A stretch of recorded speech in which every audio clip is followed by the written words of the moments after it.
आप देख रहे हैं KP news India. Gurukul public school Bahraich के वार्षिकोत्सव कार्यक्रम में डीएम और एसपी शामिल हुए। बच्चों ने रंगारंग कार्यक्रम किया। छात्र बेटियों का कार्यक्रम सराहनीय रहा। वार्षिकोत्सव कार्यक्रम को संबोधित करते हुए डीएम मोनिका रानी ने कहा कि बच्चों के लिए शिक्षा के साथ साथ अन्य गतिविधियां भी बहुत जरूरी हैं, क्योंकि ऐसे आयोजन से बच्चों में नेतृत्व क्षमता का विकास होता है। उन्होंने कहा कि ग्रामीण परिवेश गुरुकुल जैसे स्कूल की बहुत आवश्यकता है। डीएम ने अभिभावकों से अपील की कि बच्चों को शिक्षा दिलाते समय लड़की लड़के में भेद न करें। मिटाना चाहते हैं, बेटी को एक बोझ समझते हैं। की तरह लड़की भी मुट्ठी बांध के पैदा होती है। लड़के की तरह लड़की भी मुट्ठी बांध के पैदा होती है। लड़के की तरह लड़की भी माँ की गोद में हंसती रोती है। लड़के की तरह लड़की भी माँ की गोद में हंसती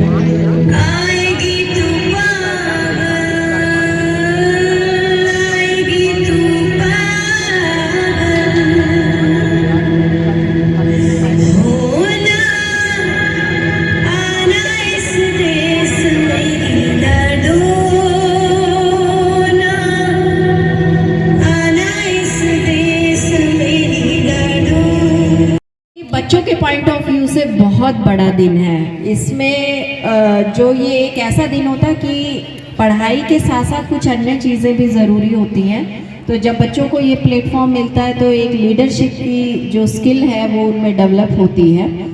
जैसे कि एसपी साहब ने बताया कि विद्यालय एक बहुत अच्छे उद्देश्य को लेकर चल रहा है कि वर्तमान समय के साथ चलते हुए किस तरीके से अपनी संस्कृति को संजोया जाए, जो कि आज की शिक्षा पद्धति में कहीं गुम है।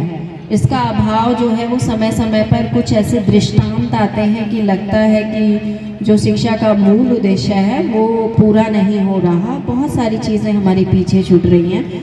एक चीज़ और भी अच्छी है यहाँ पर कि ये ग्रामीण परिवेश में ऐसे स्कूलों की बहुत ज़्यादा ज़रूरत है कि ग्रामीण परिवेश से हमारे जो बच्चे हैं उनको आगे बढ़ने का अवसर मिलता है। और यहाँ पर बहुत सारे माता पिता बैठे हुए हैं, उनके साथ बच्चे आए हुए हैं। मैं कहती हूँ कि एक बच्चे के लिए सबसे बड़ा जो धन होता है, इवन किसी भी व्यक्ति के लिए जो सबसे बड़ा धन होता है, जो उसका सबसे बड़ा ऑर्नामेंट होता है, जो सबसे बड़ा आभूषण होता है, वो उसकी शिक्षा होती है।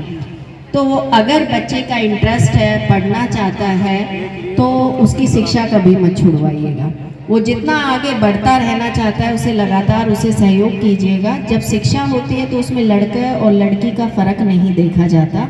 उसे आप पूरा परिपक्व होने का अवसर दीजिए, आगे बढ़ने का अवसर दीजिए, क्योंकि तभी वो जो है आपका भी नाम रोशन करेगा, समाज का भी नाम रोशन करेगा, गांव का भी नाम रोशन करेगा, देश का नाम भी रोशन करेगा। तो पुनः आपसे यही कामना करती हूँ कि आप लगातार जो ये शिक्षा का चिराग है वो लगातार आप जो है आगे बढ़ाते रहेंगे, उजाला फैलाते रहेंगे। और पुनः स्कूल को एनुअल फंक्शन की बहुत बहुत बधाई, इनके टीचर्स को बहुत बहुत बधाई, बच्चों को बहुत बहुत बधाई। धन्यवाद।